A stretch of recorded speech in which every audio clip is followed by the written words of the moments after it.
উন্নত চিকিৎসায় ওসমান হাদিকে নিয়ে সিঙ্গাপুরের পথে এয়ার অ্যাম্বুলেন্স। বিদেশ যাত্রায় তার সঙ্গী দুই ভাই। এর আগে কড়া নিরাপত্তার মধ্য দিয়ে তাকে এভারকেয়ার হাসপাতাল থেকে অ্যাম্বুলেন্সে করে শাহজালাল আন্তর্জাতিক বিমানবন্দরে নেওয়া হয়। পরে দুপুর 1:55 তাকে নিয়ে রওনা হয় এয়ার অ্যাম্বুলেন্সটি।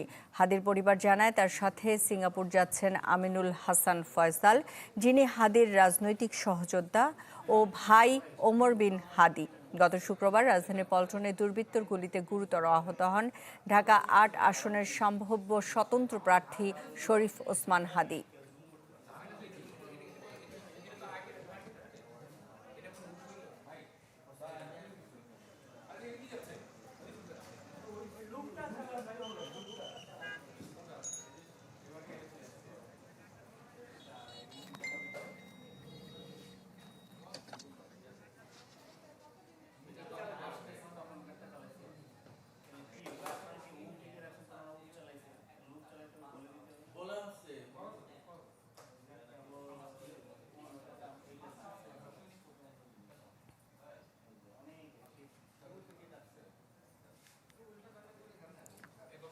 বেঙ্গল ইন্সপায়ার অ্যাপে ব্যাংকিং এখন হাতের মুঠোয়।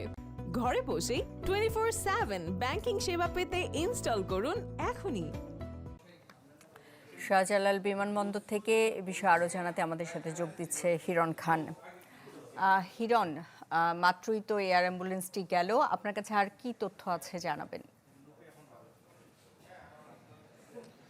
সুস্মিতা, চ্যানেল 24-এ পর্দা ইতিপূর্বে দর্শকরা দেখেছে যে আমাদের মমিন ভাই, আমাদের সিনিয়র ক্যামেরা পার্সন মমিন ভাইয়ের ড্রোনের ক্যামেরায় এবং আমাদের ক্যামেরায় দেখতে পেলেন যে এয়ার অ্যাম্বুলেন্সটি সেটি রওনা হয়েছে ওসমান হাদিকে নিয়ে।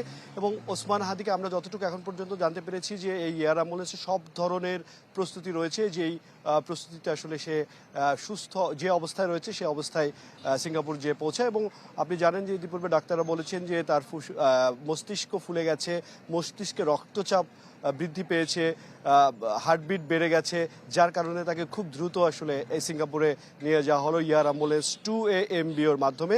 এবং এই 2AMBO এয়ারক্রাফটটি এর আগেও বাংলাদেশে এসেছে এবং বেশ কয়েকজন যারা গুরুত্বপূর্ণ রোগীরা রয়েছেন এবং আশঙ্কাজনক অবস্থায় যারা থাকেন তাদেরকে আসলে নিয়ে যায়। এবং এই যেই উড্ডয়ন প্রক্রিয়া, সেই প্রক্রিয়া প্রায় 11:30 থেকে 1:30 পর্যন্ত আইনশৃঙ্খলা বাহিনীর সদস্যরা এই যে রাস্তাটি এভারকেয়ার এবং এয়ারপোর্টের যে রাস্তাটি সেটি আসলে বলা যেতে পারে নিরাপত্তার চাদরে মুড়ে রেখেছিলেন। আরেকটি বিষয় জানিয়ে রাখি, দর্শকরা হয়তো বা জানতে চাবেন যে যারা সন্ত্রাসীরা তাদেরকে এখনো পর্যন্ত গ্রেপ্তার করা হচ্ছে কিনা।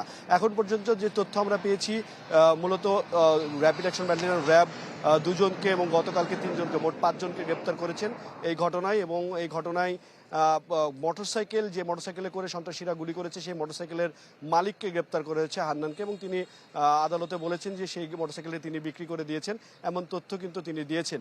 এবং যে 2জন সন্ত্রাসীকে এখন পর্যন্ত শনাক্ত করেছে আইনশৃঙ্খলা বাহিনীর সদস্যরা, ফয়সালকে এবং যে মোটরসাইকেল চালাচ্ছিল তাকে, তারা কিন্তু এখন পর্যন্ত আইনশৃঙ্খলা বাহিনীর সদস্যরা বিভিন্ন সূত্র থেকে এবং অসমর্থিত সূত্র থেকে আমরা জানতে পেরেছি যে তারা ট্রেসলেস, অর্থাৎ তাদেরকে চিহ্নিত করা এখন কোথায় আছেন সেই বিষয়ে কিন্তু এখনো পর্যন্ত আইনশৃঙ্খলা বাহিনীর সদস্যরা আনুষ্ঠানিকভাবে কোনো তথ্য আমাদেরকে দেননি। বিভিন্ন সূত্র থেকে আমরা যতটুকু জানতে পেরেছি তারা ময়মনসিংহের হালুয়াঘাট থেকে পার্শ্ববর্তী দেশ ভারতে পালিয়ে গেছেন, এমন তথ্য কিন্তু গতকাল রাতে আমরা বিভিন্ন সূত্র থেকে আমরা পেয়েছি।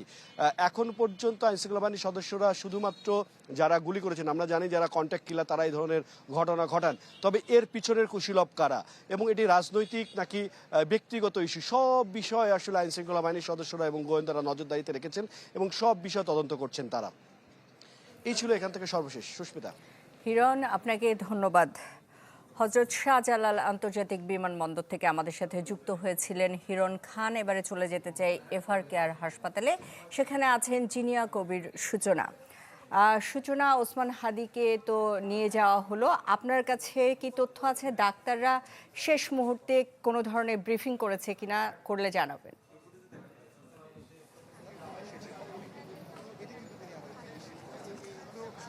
সুস্মিতা, মেডিকেল বোর্ডের বৈঠক শেষে এবং ব্রিফিংয়ের আগে কিন্তু শরীফ ওসমান হাদিকে সর্বোচ্চ আশঙ্কাজনক অবস্থায় অ্যাম্বুলেন্সে করে এয়ারপোর্টের উদ্দেশ্যে নিয়ে যাওয়া হয় এবং তার পরপরই ঢাকা মেডিকেলের যিনি আবাসিক সার্জন নিউরো সার্জারি বিভাগের ডাক্তার আব্দুল আহাদ, যিনি শরীফ ওসমান হাদির যে প্রথম যে অস্ত্রোপচারটি হয় ঢাকা মেডিকেল কলেজ হাসপাতালে, তিনি তার সেই সার্জারি টিমে ছিলেন। তিনি কিন্তু আমাদেরকে একটি সংবাদকর্মীদেরকে একটি সংবাদ সম্মেলনের মাধ্যমে তার সর্বশেষ পরিস্থিতি জানিয়েছেন। তিনি বলেছেন যে গুলিবিদ্ধ হওয়ার পর থেকে আজকের দিন পর্যন্ত আসলে শরীফ ওসমান হাদির শারীরিক অবস্থা তেমন কোনো উন্নতি হয়নি এবং তিনি যেটি বলেছেন যে আসলে সিঙ্গাপুরের চিকিৎসা ব্যবস্থা এবং বাংলাদেশের চিকিৎসা ব্যবস্থার সাথে খুব একটা পার্থক্য নেই, কিন্তু ইনফেকশন বা সংক্রমণের যে ভয়, সেই ভয়টির কারণেই কিন্তু মূলত তাকে সিঙ্গাপুরের জেনারেল হাসপাতালের যে অ্যাক্সিডেন্ট ইমার্জেন্সি বিভাগ, সেখানে শরীফ ওসমান হাদির সব ধরনের চিকিৎসার ব্যবস্থা করা হয়েছে। এবং আরেকটি বিষয় তিনি আমাদেরকে জানিয়েছেন যে শরীফ ওসমান হাদির বিষয়ে আসলে বারবার সকাল থেকে